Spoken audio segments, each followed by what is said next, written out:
everyone, welcome back to Sunny Live Chat. Thanks so much for tuning in. I'm here to update you of what is going to happen on Isibaya from the 8th to the 12th of February 2021 on Monday.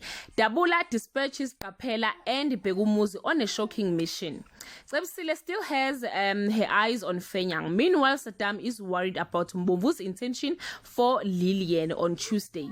Skoko tells Sihle he is now the new owner of Emarondweni.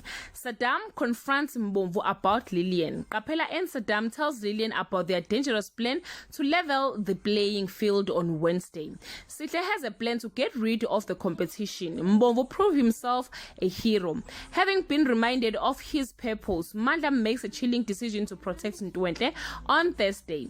Kanye continues to sabotage Caesar and Sbu's relationship. Fenyang says his goodbye to Pumelele, but Amanda won't give him a break. Nikiwe finds herself in a dangerous situation and is forced to begin for her life on Friday. Melusi is shocked to find out about the plot against him. Meanwhile, while Mpihlangene jumps to a wrong conclusion about the Ndlovus, Caesar wonders if her fiance's accident was actually an accident. Guys, this is all I have for today. You can leave your comment below and share your opinion. If you want the full episode, you know what to do. Thank you. Bye.